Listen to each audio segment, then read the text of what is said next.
Ini adalah scam terbesar di industri video game. Tapi kayaknya bakal ada banyak yang nggak setuju kali ya.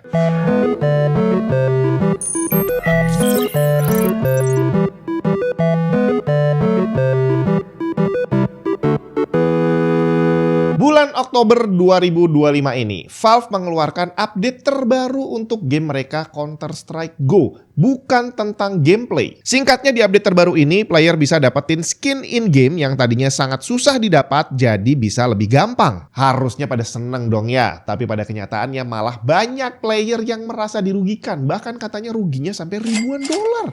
Kok bisa? Jadi ternyata ada banyak orang, nggak tahu deh apakah mereka gamer beneran atau bukan, tapi yang pasti mereka main game, beli skin, dan nantinya dijadikan sebagai ajang investasi. Yang kalau saya bilang sih ini termasuk salah satu scam kali ya. Jadi saya baru tahu bahwa skin macam yang ada di CSGO ini dibuat trading bre. Jadi dia dibikinin sebuah pasar seperti pasar kripto, pasar forex, pasar saham yang ada grafiknya. Jadi ada penjual, ada pembeli, dan harganya bisa naik turun. Di sana skin CSGO yang rare, legendary, mythical, ancient, dan sejenisnya diperjualbelikan pakai duit beneran. Satu hal yang sebenarnya tidak diizinkan oleh Valve.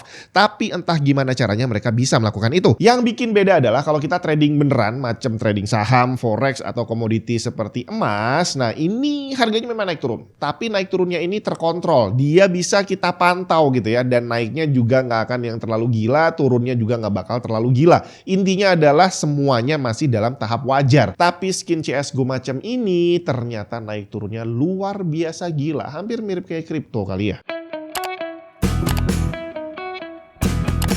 Waduh, nggak bisa ganti wallpaper. Coba cek dulu, mungkin Windows-nya harus diaktifasi. Pengen aktivasi Windows original dengan aman? Cek cdkeysales.com. Gunakan kode voucher TNT untuk dapat diskon tambahan. Bayarnya gampang bre, bisa pakai OVO atau GoPay. Setelah pembayaran, kamu akan dapat serial number yang bisa langsung digunakan untuk mengaktifasi Windows kamu. Kalau ada kendala, bisa langsung chat customer service di websitenya yang akan siap ngasih solusi. Mau cari game atau software original lain juga ada di sana. Selengkapnya cek link di bawah.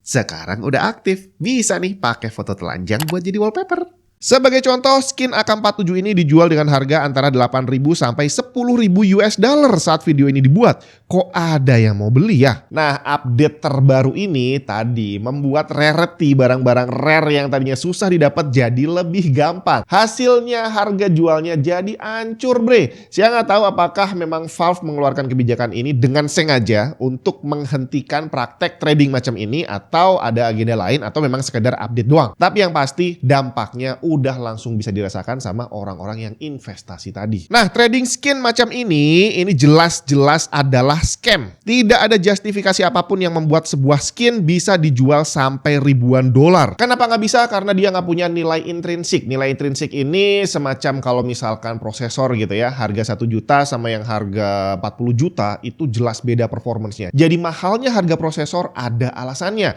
Termasuk apalagi HP 1 juta sama 15 juta juga jelas beda performance-nya, beda build quality-nya, beda bahan pembuatnya, dan banyak hal lainnya yang menjustifikasi harganya bisa lebih tinggi dari yang lain. Tapi gimana dengan skin yang ada di CSGO? Apa yang bikin beda antara skin AK-47 yang 10.000 dolar ini dengan yang 30 dolar? Warnanya. Ini kita bicara 160 juta dan 500.000 loh bedanya. Iya, memang dalam gamenya dibilang dia lebih rare gitu ya. Tapi apa alasan untuk membuat dia menjadi rare? Apakah yang 30 dolar nulisnya cuma AK-47 hitam merah, sedangkan yang rare tadi nulisnya harus panjang sampai 300 halaman, sampai harganya bener-bener bisa ratusan kali lebih mahal? Kalau boleh saya bilang sih kondisinya hampir mirip seperti kripto dan NFT waktu zaman rame-ramenya dulu. Waktu NFT pertama kali muncul, tiba-tiba ada gambar batu, ada gambar monyet yang sebenarnya nggak jelas juga, kualitasnya bagus juga enggak gitu kan, tapi ternyata dijual dengan harga sampai jutaan dolar bri. Kalau dalam kripto yang disebut dengan koin kripto atau token kripto itu banyak banget, jumlahnya ada ribuan dan nggak tahu gimana caranya, dan tiba-tiba para pembuatnya ini ngeklaim bahwa mereka adalah mata uang digital.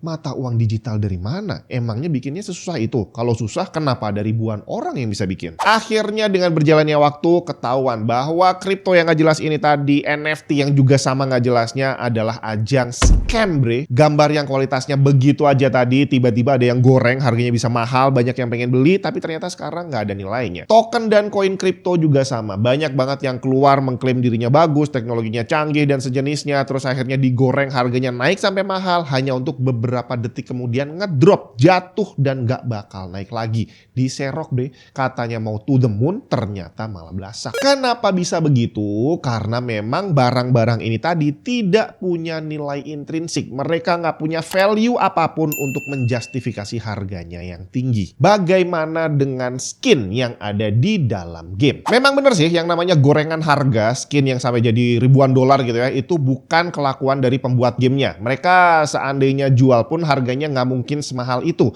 Tapi walaupun dijual dengan harga yang boleh dibilang nggak terlalu mahal, tetap aja banyak yang masuk kategori scam. Kita ambil contoh barang-barang real aja. GPU RTX 5060 sama 5090. Beda harganya jauh banget, bagai bumi dan langit gitu ya. Tapi performance-nya bedanya juga jauh. Jadi akhirnya sah-sah aja dijual lebih mahal. Mobil misalkan kita beli Agya gitu ya, dibandingin sama Velfire. Iya jelas beda jauh harganya karena kualitasnya juga beda jauh. Jadi nggak ada yang kemurahan, nggak ada yang kemahalan. Semuanya dijual sudah sesuai dengan kualitasnya. Bagaimana dengan video game? Kita ambil contoh Tekken 8, harganya 600.000. Dengan harga segitu kita dapat sebuah game fighting yang solid. Gambarnya bagus, gameplaynya juga oke banget. Story-nya walaupun semakin kesini semakin kayak sinetron, tapi oke lah, masih ada cerita. Dan di dalam base gamenya kita bisa mainin 22 karakter tanpa perlu tambah uang lagi. 600.000-nya well spent, worth to buy. Tapi seperti halnya game lain yang menjual DLC, kita lihat salah satu DLC yang ditawarkan Tekken 8. Karakter tambahan Armor King yang dijual dengan harga 119.000. Ini udah 20% dari harga gamenya. Dan kalau kita bicara value, apakah iya pembuatan karakter Armor King ini butuh effort 20% dari pembuatan game Tekken keseluruhan? Ingat, harga 600.000 yang kita dapat tadi udah ada gambar bagus, story bagus, gameplay bagus, dan 22 karakter.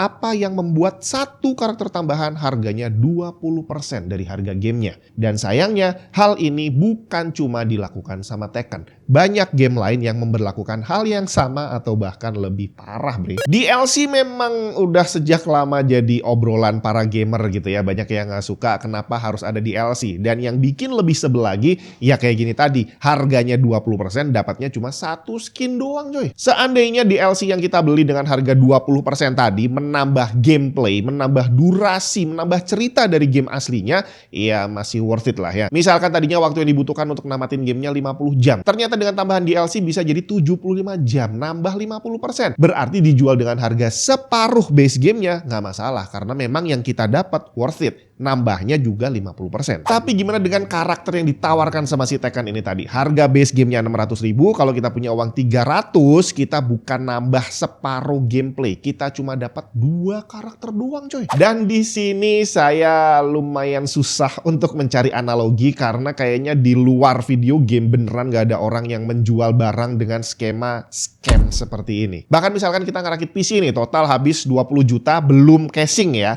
Nah saat kamu beli casing, pilihannya ada banyak nih. Bisa beli yang murah 500 ribuan, tapi bisa juga beli yang 5 jutaan. Dimana di sini nggak bisa dibilang scam karena casing yang harganya 5 juta, kualitasnya jauh lebih bagus dibandingin yang 500 ribu. Jadi emang udah sah harganya segitu. Mau dibilang casing doang kok 25% dari harga PC-nya, ya mau gimana lagi, memang kualitasnya seperti itu. Kalau kita bicara tentang harga video gamenya sendiri, nggak usah bicara DLC-nya ya. Sebenarnya yang dijual udah sesuai dengan harganya ya. Yang modalnya gede macam GTA 6 udah wajar kalau nanti harga jualnya bakal lebih mahal dari Silksong misalkan. Tapi begitu kita bicara DLC dalam bentuk skin, ya maaf kata nih kalau saya bilang ini masuknya udah ranah scam kali ya. Karena tadi kalau kita ambil contoh Tekken lagi ya. Katakanlah untuk pembuatan gamenya 50% budget itu adalah untuk pembuatan karakter. Jadi bikin model, bikin storyline, dan bikin segala macam yang ada di dalamnya gitu ya. Itu 50%. Jadi harga jualnya dari 600.000, yang 300.000 adalah harga untuk karakter doang. Nah di dalam base gamenya kita udah dapat 22 karakter. Atau biar gampang hitungnya anggap aja 20 lah ya. Berarti dari 300.000 budget separuh ini tadi, kalau dibagi 20, harga per karakternya cuma 15.000 bre. Jadi mau ngasih DLC karakter bentuknya seperti apapun, harga wajarnya ya 15 ribuan. Kalau dijual dengan harga seperti itu, mereka mau bikin 30 atau 50 karakter, gak jadi soal. Karena harga dan value-nya udah sesuai. Tapi Tekken ini masih termasuk game yang mendingan bre. Masih banyak game yang skemanya lebih jahat lagi. ada yang ngasih loot box, ada yang ngasih sistem gacha, dan ujung-ujungnya untuk beli sebuah skin kita bisa aja harus keluar uang sampai jutaan rupiah. Dan semuanya dibungkus dengan nama rarity. Barangnya rare menurut pembuatnya. Emang rarity itu apaan sih? Kalau kita bicara di kehidupan nyata, emas dan batu harganya bedanya jauh banget. Kenapa? Karena untuk nyari emas itu effortnya luar biasa susah. Jadi rarity-nya memang ada, real. Sedangkan nyari batu ambil di pinggir jalan ada, di kali ada banyak banget gitu ya. Jadi harganya murah karena gampang dapetinnya. Bagaimana dengan skin? Iya sih, di dalam gamenya kita susah dapetinnya. Apakah memang benar seperti itu? Atau sebenarnya rarity ini dikarang sendiri sama pembuat gamenya? Dan sepertinya alasan kedua dikarang sendiri sama pembuatnya adalah yang paling tepat. Karena memang nggak ada alasan lain dibalik itu. Bikinnya kan sama. Mau bikin warna merah, warna hijau, warna kuning, semuanya bikinnya kurang lebih sama. Jadi boleh dibilang value rarity dari barang-barang in-game seperti ini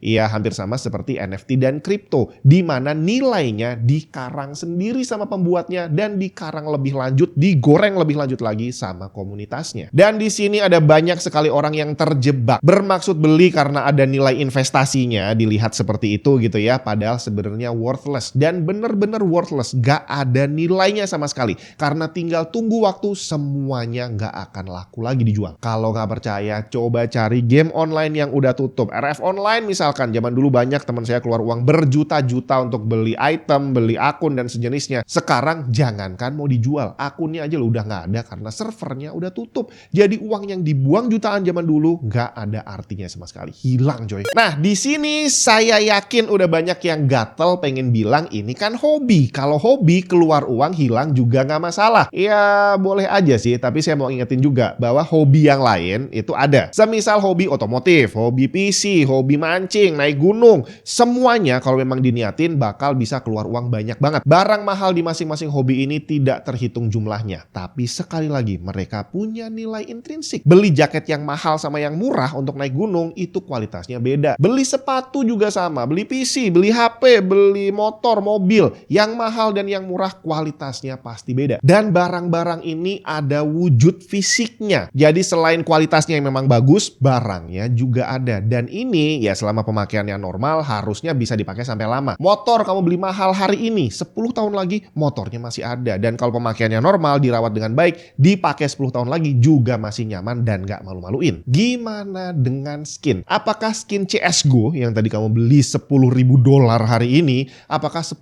tahun lagi bakal punya harga yang sama atau malah mungkin lebih mahal, atau malah mungkin CSGO-nya udah gak laku diganti sama game lain? Di sini saya nggak ngelarang kamu untuk punya hobi ngegame dan hobi untuk keluar uang beli DLC, beli skin dan sejenisnya. Di sini saya cuma ngasih tahu bahwa ini sebenarnya adalah praktek scam. Yang kamu beli adalah barang yang tidak punya nilai. Nilai yang mereka jual adalah nilai yang dikarang sendiri yang akan ada waktunya pasti tidak akan ada lagi harganya. Dan seandainya praktek ini dilakukan di barang selain video game, udah pasti akan dianggap sebagai scam. Contohnya beli casing HP yang warnanya hitam harganya 100.000, tapi ternyata warna merah yang bahannya sama persis dijual 1,5 juta hanya karena si pembuatnya bilang ini barangnya langka. Dibuat cuma 10 unit. Ngapain harus dibuat 10? Kenapa nggak dibuat sama aja seperti yang hitam biar harganya bisa 100.000? Beda cerita kalau casing yang 1,5 juta ini bukan hanya warnanya yang merah, tapi ternyata ada lapisan titanium mungkin yang bikin barangnya secara value memang lebih mahal karena memang komponen pembuatnya harganya jauh lebih mahal. Tapi Bang, gimana dengan barang-barang yang kolaps? Misalkan ada brand komponen PC yang bikin skinnya pakai karakter anime yang terkenal gitu ya, dan akhirnya dijual dengan harga yang mahal.